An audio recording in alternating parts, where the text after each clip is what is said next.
बड़ी खबर आपको बता देते हैं, जहां लखनऊ में जुमे की नमाज को लेकर अलर्ट, संवेदनशील इलाकों में कड़ी सुरक्षा व्यवस्था है। लखनऊ में भी अलर्ट मोड पर है पुलिस, ड्रोन और सीसीटीवी से निगरानी रखी जा रही है। लखनऊ के 61 संवेदनशील हॉटस्पॉट यहां पर चिन्हित किए गए हैं। तो बड़ी खबर आपको बता रहे हैं, जो हॉटस्पॉट बनाए गए हैं वहां पर पुलिस की ओर से विशेष निगरानी की जा रही है। संभल की तस्वीरें हमने आपको दिखाई। संभल में आपने देखा कि फ्लैग मार्च यहां पर पुलिस कर रही है। एक संदेश देने की कोशिश की जा रही है कि कोई भी किसी भी तरीके से यहां पर शांति को भंग करने की कोशिश नहीं कर सकता है।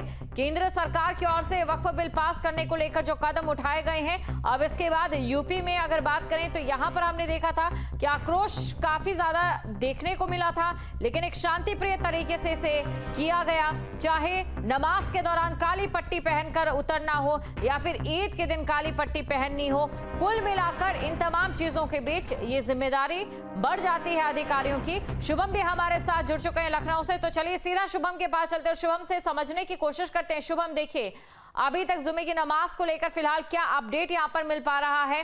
क्या कुछ सब कुछ सही तरीके से चल रहा है? जी बिल्कुल, देखिए कि लोकसभा में बिल पास होने के बाद राज्यसभा से भी कल देर रात बिल पास हो गया है, और ऐसे में लगातार बीते कई दिनों जब इस पूरी प्रक्रिया की शुरुआत हुई, उसके पहले से all India Muslim personal law board व अलग अलग मौलानाओं की तरफ से इसे लेकर के अपनी बात रखी जा रही थी कि अगर ये बिल पास होता है तो प्रदर्शन देखने को मिलेगा, प्रदर्शन हम इसके विरोध में करेंगे। लेकिन इन तमाम चीज़ों के बीच में प्रदर्शन बेहतर तरीके से हो, किसी भी तरह से उपद्रव ना हो, असामाजिक तत्व इस पूरे माहौल का फायदा ना उठा पाए और किसी भी तरीके से माहौल बिगाड़ने का प्रयास ना हो, ये सुनिश्चित करने के लिए जिस दिन बिल पेश होना था लोकसभा में, उसके एक दिन पहले से ही उत्तर प्रदेश के लगभग सभी जिलों में इसे लेकर के अलर्ट जारी कर दिया गया था। साथ ही साथ संवेदनशील इलाकों को लेकर के पुलिस को साफ तौर पर दिशा निर्देश दिए गए थे कि किसी भी तरह की कोई चूक नहीं होनी चाहिए। साथ ही साथ जो असामाजिक तत्व हैं, उपद्रवी लोग हैं, उनके ऊपर खास तौर से नजर रखी जाए। सोशल मीडिया से लेकर के संवेदनशील इलाकों में ड्रोन, सीसीटीवी, उन तमाम माध्यमों के माध्यम से लगातार नजर रखी जा रही थी, जिससे कि किसी भी तरीके से माहौल ना खराब हो। ऐसे में कल जब राज्यसभा में बिल पास हो गया है, जुम्मे का दिन है आज, विशेष तौर पर तमाम तरह की तैयारियां की गई हैं। राजधानी लखनऊ में लगभग आप समझ सकते हैं 61 ऐसे संवेदनशील इलाके हैं जिनको हॉटस्पॉट के रूप में चिन्हित किया गया है, क्योंकि ये वो इलाके हैं जहां सीएनआरसी के दौरान सबसे ज़्यादा तनाव देखा गया। सीएनआरसी के दौरान वहां पर भगदड़, उपद्रव जैसे असामाजिक तत्वों ने वहां पर माहौल बिगाड़ने का पूरा प्रयास भी किया था।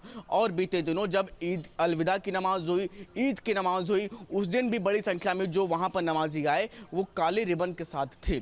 लेकिन शांतिपूर्ण ढंग से अगर कोई प्रदर्शन कर रहा है तो किसी भी तरीके से वहां पर ऐसी स्थिति ना होने पाए कि असामाजिक तत्व वहां पर उपद्रव मचाएं या उपद्रव की स्थिति पैदा करें। लिहाजा इस तरह की तमाम स्थितियों से निपटने के लिए पुलिस ने अपनी तैयारी कर रखी है। कहीं पर भी किसी भी तरीके से अगर माहौल बिगाड़ने का प्रयास उत्तर प्रदेश में हुआ तो पुलिस किसी भी तरीके से इन लोगों को बख्शेगी नहीं। साथ ही साथ जो भी लोग इस माहौल को बिगाड़ने में सोशल मीडिया जैसे तमाम ऐसे माध्यमों का भी उपयोग अगर कर रहे हैं तो उसके ऊपर भी पुलिस की एक बड़ी टीम लगातार सोशल मीडिया पर कार्रवाई की जाएगी। शुभम, इसी से जुड़ा मेरा एक और सवाल आपसे मैं यह जानना चाहूंगी कि अभी तक जो मुस्लिम समुदाय के प्रतिनिधि हैं, जिस विरोध प्रदर्शन की एक चेतावनी यहां पर दी गई थी, उसको लेकर कोई रणनीति बनी है?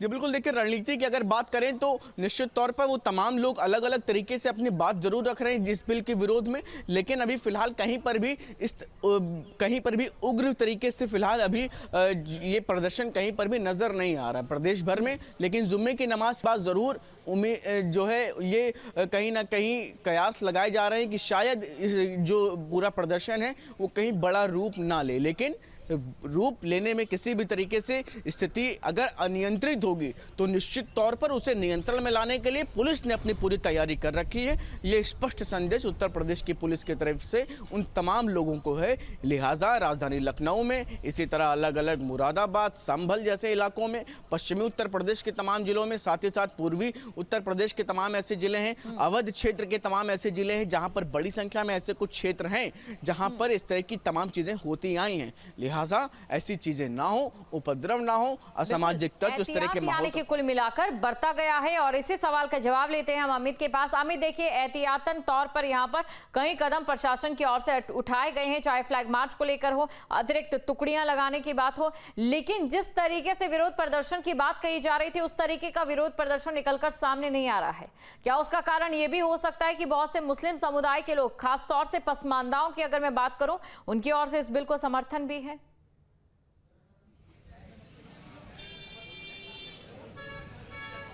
बिल्कुल, देखिए, बिल के पास होने के बाद मिली जुली जो प्रतिक्रिया है वो मुस्लिम समाज के सामने आई थी। हालांकि कई लोग विरोध में भी थे और काफ़ी लोग इसके पक्ष में भी थे। तो इन्हीं तमाम जो हालात हैं इनको देखते हुए पूरे उत्तर प्रदेश की अगर बात की जाए तो उत्तर प्रदेश पूरी तरीके से अलर्ट पर है। ख़ासतौर पर संभल जिले की जो बात करें, पिछले दिनों दंगा यहाँ पर देखा गया तो यहाँ ज़्यादा सतर्कता बरतने की ज़रूरत है। लिहाजा पुलिस की सतर्कता आपको दिखाई दे रही होगी। और सुबह से ही, बल्कि कल से लगातार जो पुलिस के अधिकारी हैं तमाम संवेदनशील इलाकों में भ्रमण करने के साथ साथ तमाम जो धर्मगुरु हैं या मौजूद लोग हैं इलाके के, उन तमाम लोगों से बातचीत कर रहे हैं। और इस बात को सीधे तौर पर पुलिस के द्वारा समझाया गया है कि किसी भी तरीके का जो माहौल ख़राब करने की कोशिश है, अगर ऐसी कोई तस्वीर सामने आती है तो बिल्कुल बख्शा नहीं जाएगा। लिहाजा संवेदनशील इलाके पहले से चिन्हित कर लिए और संवेदनशील इलाकों को चिन्हित करने के साथ साथ अब उन इलाकों में पैदल गश्त के साथ साथ पुलिस की टुकड़ियों को तैनात कर दिया गया है। खासतौर पर पुलिस की नज़र जो है वो नमाज के वक्त की है। और ऐसे लोग जो पिछले दिनों माहौल ख़राब करने में शामिल रहे, उनमें से काफ़ी लोगों को गिरफ्तार करके जेल भेजा जा चुका है। और काफ़ी लोग ऐसे हैं जो भी फरार चल रहे हैं, उनकी भी गिरफ्तारी के लिए पुलिस प्रयास कर रही है। और आगे से ऐसी तस्वीर सामने ना आए उसको लेकर भी लगातार पुलिस अधिकारी सक्रिय नजर आ रहे हैं।